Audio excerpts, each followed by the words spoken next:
we shall now go on to the last team, which is Dr. Chinmaya Sahu, a prolific vitreoretinal surgeon, is going to argue for intravitreal gas injection with anti-VEGF for treating a fortnight-old subretinal hemorrhage.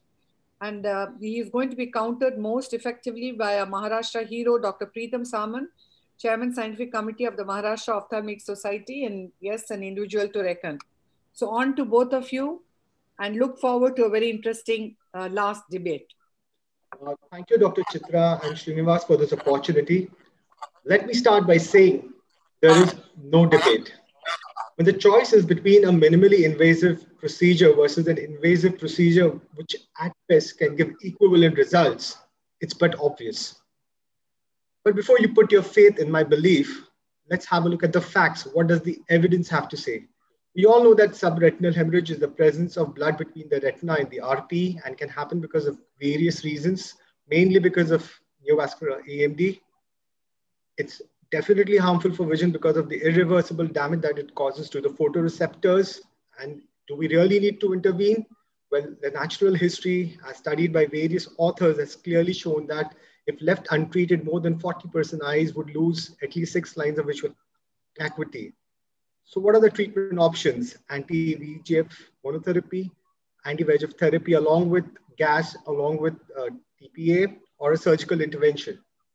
Well, in the most exhaustive review on this topic published recently, an expert review of ophthalmology by the AMILU group, they've looked at multiple studies covering all treatment options. Now, if you look at the VEGF group, they found that in this particular studies, an average area of submacular hemorrhage of 6 to 8 disc areas cleared to almost 1 to 2 disc area in a span of 4.7 to 4.8 months. The baseline central foveal thickness, which ranged from 300 to 600 microns, actually decreased by approximately 100 to 300 microns at 6 to 12 months. And the visual acuity improvement from baseline to was almost up to 20 letters at 6 months. Now the naysayers may say, but what about the large submacular hemorrhage? For sake of consensus, the study described a large submacular hemorrhage as one with more than 8 disc areas or 20 millimeters square, and one which with more than 700 micron in thickness. Even in this particular group, surprisingly, they found that there was a 20-letter gain by 12 months in most patients. And they said that it could be an effective management strategy. However, the peak of functional recovery may be delayed. Now, what about adjuncts like tissue plasminogen activator, which break down fibrin into fibrin degradation products? Heriot was the first to describe it, and there are multiple studies which have looked into it, but the most cited among which is by Chen et al. In Retina in 2007. They looked at almost 103 eyes, most of which had neovascular AMD, and they found that in almost 64% of these patients, there was a 2-line improvement in Snellen visual acuity by the third month.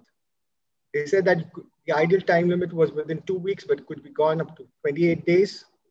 And they found that the rate of complication was similar to in those in other studies with TPA and gas injection, but was significantly lower compared to that with TPA-assisted vitrectomy. Another study coming from Singapore has shown similar improvement in visual acuity and found some correlation with the size. Now, the naysayers will say that intravitreal TPA doesn't reach the subretinal space, but we all know that albumin, a protein comparable in size to TPA, can diffuse across the intact retina. And here we are talking about diseased retina. Also, tenecteplase can penetrate through all layers of retina of pig eyes. So does the route of administration really matter? In the study by Helen Kemp et al. In retinal disorders, they looked at these two options. Now they found there was no statistical difference in the visual acuity, but look at this. In the group which had with surgical intervention, there were 29 eyes and almost 10 patients who developed complications versus 2 of those in 18 patients treated with the intravitreal TPA. Multiple other such studies have been cited for surgical interventions. The submacular surgery trial clearly showed that there was no benefit. In the Indian study from SN, they look at this, 14 patients undergoing surgery and almost 9 of them had complications versus 25 patients with intravitreal gas and only a couple of complications. So in a recent publication from the American Academy, they have looked at subretinal air along with subretinal TPA. The visual recovery was up to 20 by 141. Look at this. The complication rate was 45.8%. The repeat surgery rate was 46%. Now, can I ask this to my patient? What should I tell my patient who comes like this? That why I can do a surgery for you, which will give a great anatomical result, but the vision may at best improve to say around 20 by 140. The cost around $1 lakh. 45% chance that you may need a resurgery and still need injections at the end of it all, and that too at more frequent intervals.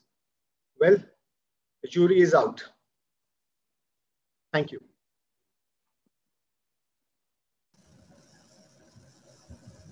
Thank you. That was a wonderful talk, Dr. Chinmaya.